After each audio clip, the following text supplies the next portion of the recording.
Você sabia que o identificador de chamadas telefônicas foi criado no Brasil?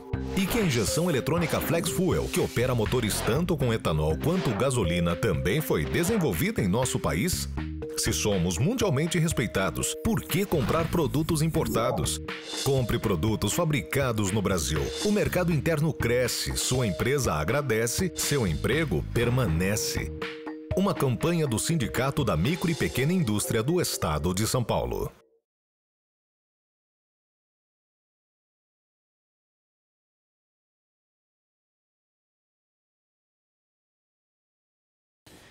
A mudança do Simples Nacional para o Super Simples, ou seja, aumento de teto de enquadramento, possibilidade de exportação, aumento da possibilidade de refinanciar suas dívidas, ou seja, o novo Simples foi sancionado pela presidente Dilma, aprovada pelo Congresso Nacional e que vai mudar a sua vida ou melhorar a sua vida a partir do dia 1º de janeiro de 2012, conta com total e integral apoio do Simples.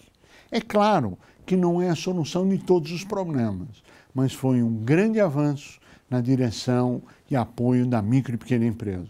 Queremos agradecer e parabenizar a todos que, de uma forma direta ou indireta, colaboraram com esse novo Super Simples. A todos vocês, nosso muito obrigado e que Deus os abençoe e continue olhando para a micro e pequena empresa. Parabéns a todos. No programa Hora e a Vez da Pequena Empresa de hoje, você vai ver. No dia 10 de novembro foi sancionado o projeto de lei complementar 77 de 2011, que altera o Simples Nacional e trará muitos benefícios aos micro e pequenos empreendedores do Brasil. Saiba quais são essas mudanças com as informações dadas pelo Dr. Piraci de Oliveira. Estamos bem próximos às festas de fim de ano e as fábricas de panetones e doces natalinos estão a todo vapor. No quadro Pequena Notável, conheça uma pequena empresa paulistana que produz os mais variados tipos de panetones recheados. Uma previsão feita sobre as vendas de um negócio dificilmente será perfeita. Mas de que maneira o empresário poderá fazer suas previsões para torná-las mais úteis e ajudá-lo a analisar o seu desenvolvimento?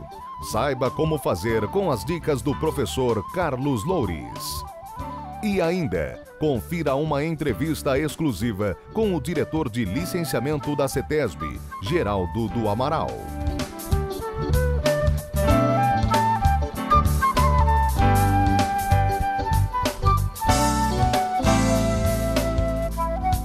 Você sabia que o identificador de chamadas telefônicas foi criado no Brasil? E que a injeção eletrônica Flex Fuel, que opera motores tanto com etanol quanto gasolina, também foi desenvolvida em nosso país?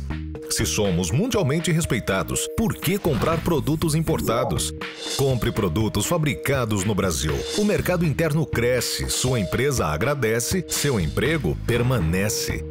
Uma campanha do Sindicato da Micro e Pequena Indústria do Estado de São Paulo. Uma previsão feita sobre as vendas de um negócio dificilmente será perfeita.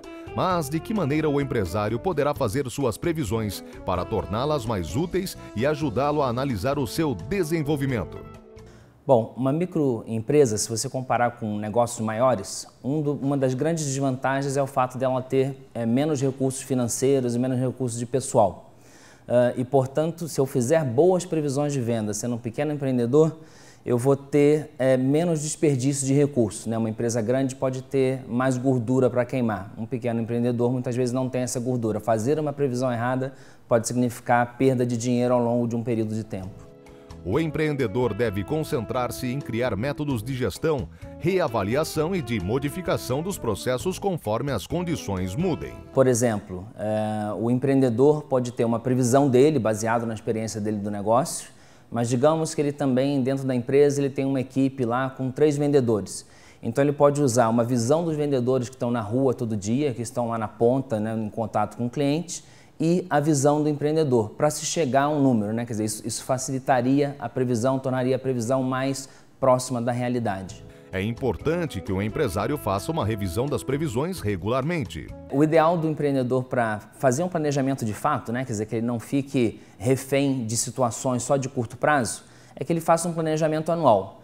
Agora, fazer o planejamento anual não significa que ele só vai usar o número do ano. Então, ele pode fazer, nós estamos no final de 2011, ele pode fazer uma previsão para 2012, e aí, ao longo dos primeiros 3 meses ou dos primeiros 6 meses, ele faz uma revisão desse número.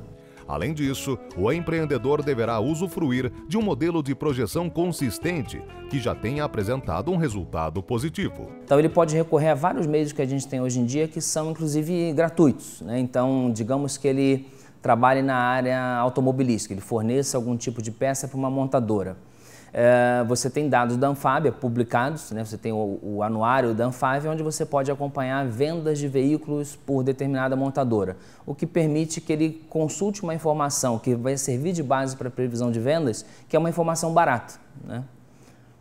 Outra forma que ele poderia fazer isso é por associação de lojistas. Digamos que ele fosse abrir uma loja aqui no nosso comércio popular em São Paulo, na região do Brás. Então ele poderia saber quantas pessoas circulam na região do Brás, quantas passam por aquela rua onde ele tem um negócio. Com as dicas dadas pelo professor, você poderá analisar o crescimento do seu negócio de maneira mais clara e com a parceria de todos os seus funcionários.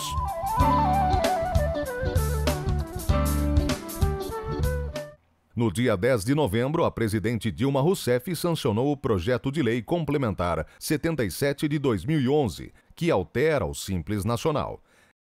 Nós, quando fazemos isso, beneficiamos o Brasil inteiro, porque aqui se gera renda, que vai comprar os produtos de todos os segmentos, da agricultura aos serviços e à própria indústria. Essa medida é fruto de intenso trabalho da parceria das entidades empresariais com o governo e o Congresso Nacional.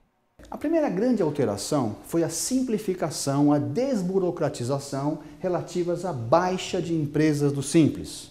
De hora em diante, mesmo que uma empresa tiver débito tributário, previdenciário ou trabalhista, poderá fazer a sua baixa no CNPJ, a sua baixa formal junto ao erário. Também poderão ser baixadas empresas que estiverem há mais de 12 meses sem movimento. Essa é uma importante ferramenta de desburocratização e de contenção de custos fixos para empresas que estão inativas. O segundo ponto importante da lei é o reforço da comunicação eletrônica que passa a existir agora de maneira absoluta entre o erário e o contribuinte.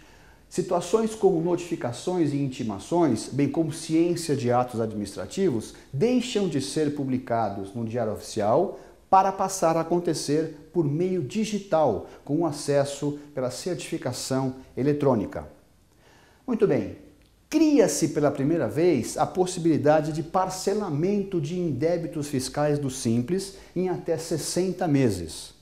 A forma de redução de encargos e a sistemática de adesão e de cálculo das parcelas está em elaboração pelo Comitê Gestor do Simples Nacional. Acredita-se que dentro de poucas semanas haverá uma disciplina, uma regulamentação permitindo a adesão a contar de janeiro.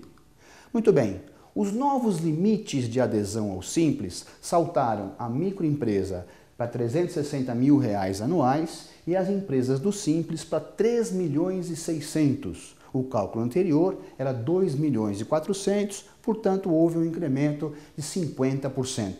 Você sabia que o identificador de chamadas telefônicas foi criado no Brasil? E que a injeção eletrônica Flex Fuel, que opera motores tanto com etanol quanto gasolina, também foi desenvolvida em nosso país? Se somos mundialmente respeitados, por que comprar produtos importados? Compre produtos fabricados no Brasil. O mercado interno cresce, sua empresa agradece, seu emprego permanece. Uma campanha do Sindicato da Micro e Pequena Indústria do Estado de São Paulo. Estamos a apenas um mês do Natal e as fábricas de panetones e doces especiais para a data estão a todo vapor. Chocolate. Para atender a grande demanda, a empresa começa a produzir com antecedência. Chocolate, todo mundo quer um chocolate. A empresa começou com meu pai, que trabalhou, a família mais ou menos é envolvida, né? Todo mundo tem uma parcelinha de empresa de chocolate. Ele trabalhava com um tio meu e aos poucos foi criando a marca dele, foi desenvolvendo a marca dele. Chocolate, chocolate, chocolate. Nosso foco principal são os panetones recheados, né? Onde o miolo dele é completamente tomado por vários recheios. Eu tenho de mousse, trufas, prestígio, tenho de Nutella, né?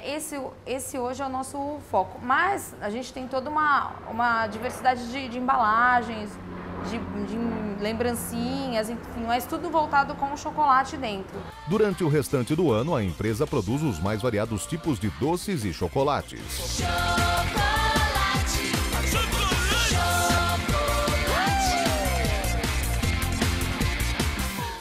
Os períodos mais fortes, assim, até num processo gradual, seria Páscoa, Natal, Dia dos Namorados, Dia da Secretária.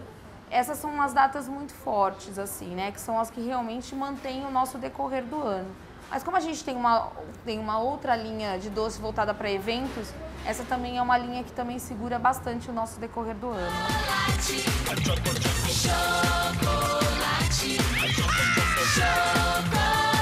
Você acaba de conhecer uma empresa que se dedica todos os dias para alegrar as comemorações de fim de ano e contribuir para o desenvolvimento do nosso mercado interno.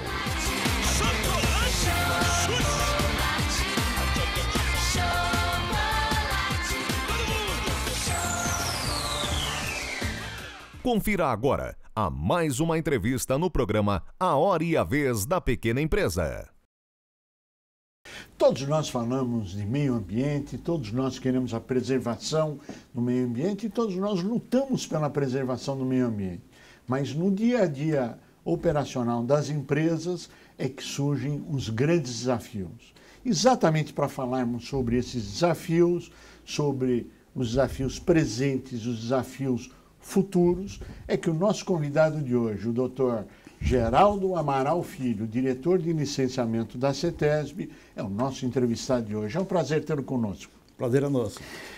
Doutor Geraldo, nós estamos falando aqui um pouquinho do breve histórico da CETESB, que na década de 70 começou como centro tecnológico e aí evoluiu rapidamente para o quê? A CETESB começou como uma empresa que prestava assessoria na área de tecnologia para saneamento básico, na época do Planasa, no começo dos anos 70. E com o processo de industrialização do Estado de São Paulo, a CETESB acabou assumindo as funções de órgão responsável pelo controle ambiental do Estado. Todo o processo de licenciamento, toda atividade industrial que deveria se instalar, o que se instala, passou a ser responsabilidade da CETESB. E lá atrás, em 76, quando o decreto estabeleceu a obrigatoriedade do licenciamento ambiental no Estado de São Paulo, a CETESB cuidava basicamente do licenciamento das atividades industriais que estavam elencadas lá. Com o passar do tempo, a sociedade foi evoluindo, o problema ambiental foi tomando o vulto que ele tem hoje, e a CETESB acabou incorporando outros licenciamentos, outras atividades, e hoje a CETESB é a agência ambiental do Estado de São Paulo, a 4ª agência ambiental do mundo. É uma referência para brasileiros e é um motivo de orgulho para o cidadão paulista. Bom, os desafios ambientais, a cada dia que passam, novas tecnologias, evolução da sociedade, exige novas posturas de licenciamento, aprofundamento tecnológico, como o senhor bem colocou, a 4ª maior empresa do mundo na área ambiental. E aqui começam as nossas indagações. O que os empresários devem esperar daqui para frente em relação às exigências ambientais na sua avaliação? Bom, nós temos no licenciamento ambiental uma gama de normas, resoluções e portarias que disciplinam a questão. São padrões de qualidade, são padrões de emissão, são requisitos técnicos que devem ser observados e cada vez estão sendo aprimorados, cada vez estão se tornando mais restritivos. Mas eu diria para você que hoje talvez o grande problema ambiental seja a existência de passivos resultantes de práticas inadequadas no passado. O que são os passivos para que todos possam entender?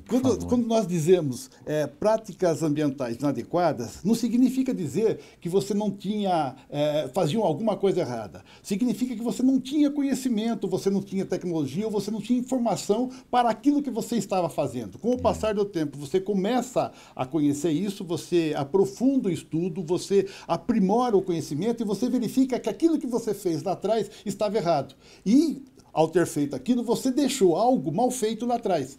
Isso que nós chamamos de passivo ambiental, na verdade, é uma disposição de resíduo ou uma prática industrial inadequada que permitiu que substâncias contaminantes, substâncias poluentes ficassem no ambiente, solo, água subterrânea, esparramando e causando um impacto ao ambiente, à saúde das pessoas, à vegetação, enfim, há uma alteração significativa disso. Isso é um passivo ambiental. Coisas geradas há 30, 40, 50 anos atrás e que hoje afloram. E isso vai se tornar um problema mais adiante também, porque o Estado de São Paulo, por ser um Estado altamente industrializado, tem hoje identificado uma quantidade de áreas impactadas de passivos ambientais muito pequena.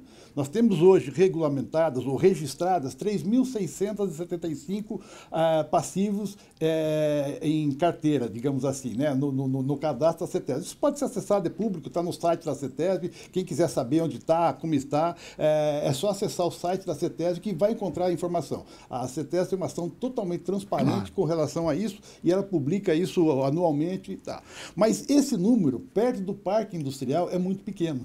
Hoje, nós temos, inclusive, uma tendência de mudança da sociedade. Você tem áreas urbanas que experimentaram no passado desenvolvimento industrial muito grande e que tem toda a infraestrutura. Por razões de logística, de crescimento, de expansão da própria indústria, essas áreas acabam ficando muito modestas para aquela atividade industrial. E a indústria se desloca para um outro local e deixa ali uma área dotada de toda a infraestrutura próxima da população. Qual é a tendência da sociedade? Ocupar isso com moradia. Então saem os empreendimentos, saem nessas áreas ocupação com vias a residencial, vias a ocupação residencial. Nesse momento nós descobrimos o quê? Que aquela indústria foi, mas deixou algo para trás. Passivo. Deixou o passivo. Ele precisa ser remediado, ele precisa ser identificado, precisa ser remediado para que a ocupação por esses novos moradores não coloque em risco a saúde deles. Então, essa preocupação é uma preocupação que nós temos, porque os estudos de passivos são estudos muito complexos.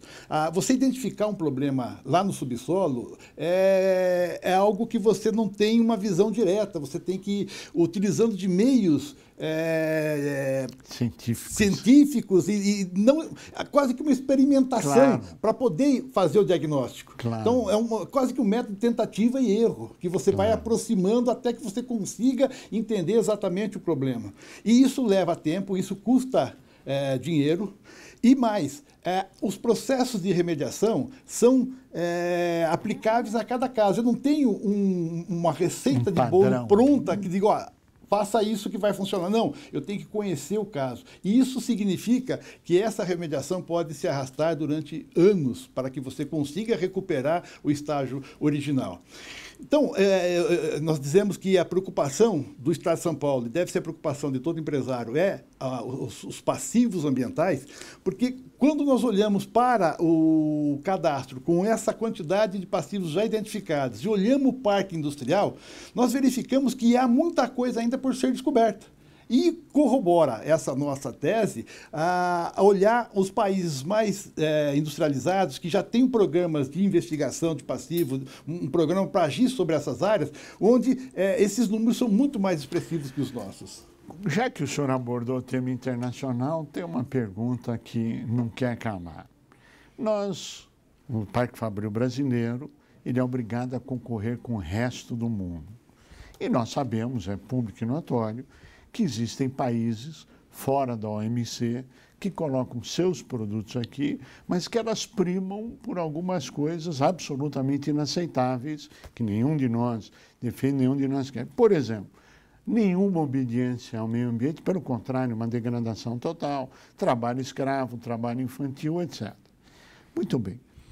A legislação brasileira deverá evoluir nos próximos anos, de acordo com a sua avaliação, para que as empresas brasileiras tenham igualdade de condição competitiva, uma mesma regra do jogo, até para preservação do planeta, onde todos nós vivemos, afinal de contas, nós só vivemos no planeta Terra.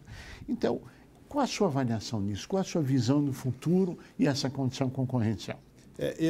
Primeira coisa, a legislação brasileira é uma legislação bastante avançada, é uma legislação muito rigorosa, ela tem requisitos que estão em pé de igualdade com os países mais desenvolvidos. Nós não ficamos aquém disso. Nós somos top em primeiro legislação. Somos o primeiro mundo em legislação ambiental. É verdade. Agora, nessa questão, eu acho que a sociedade vai acabar fazendo com que essa concorrência desleal seja superada. Porque a sociedade mudou muito. Eu me recordo dos nossos primeiros tempos de licenciamento ambiental, lá nos idos de 78, quando nós tínhamos que explicar para o industrial o que era poluição, por que era importante o controle, e a sociedade desconhecia esse assunto.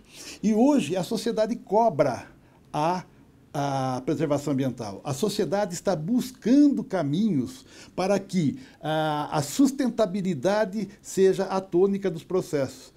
Então, eu não vejo muita perspectiva para esses países que hoje praticam essa concorrência predatória em termos de sobrevivência no mercado, porque a sociedade vai expurgá-los na hora de adquirir o produto. Eu vou ter produto, sim, construído em locais onde a legislação é incipiente, onde não é observada, só que não vai haver espaço no mercado para esse produto ser consumido.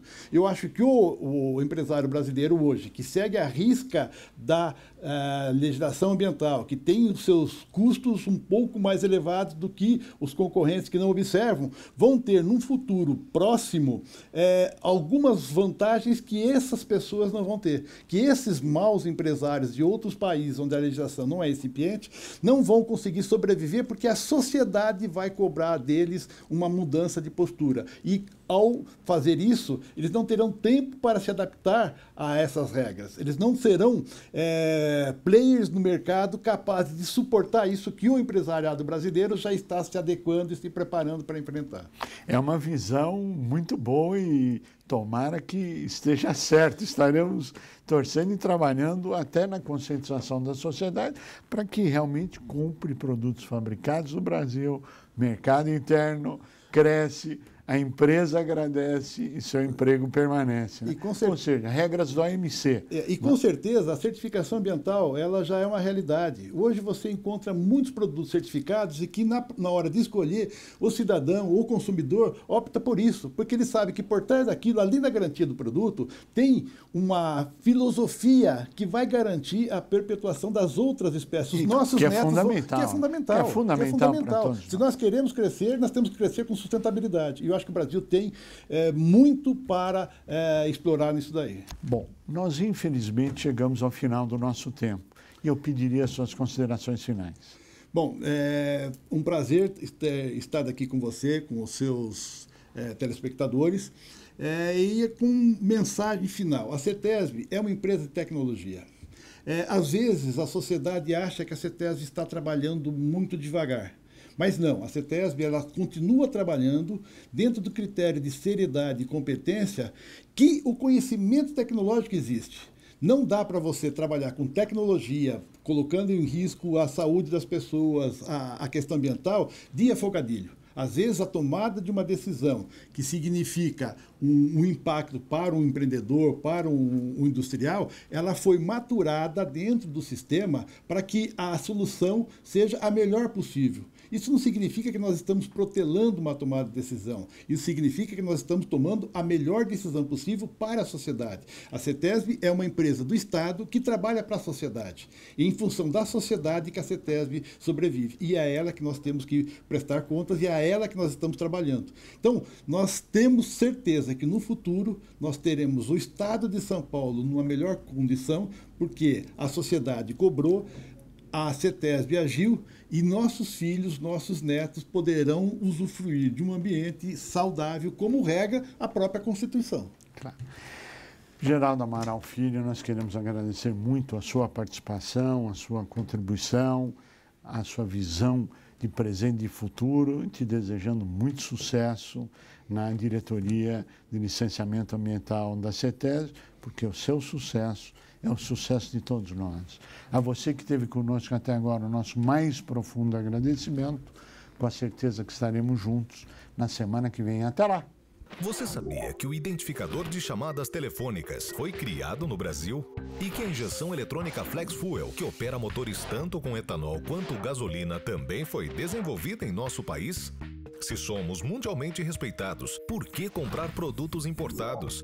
Compre produtos fabricados no Brasil. O mercado interno cresce, sua empresa agradece, seu emprego permanece. Uma campanha do Sindicato da Micro e Pequena Indústria do Estado de São Paulo.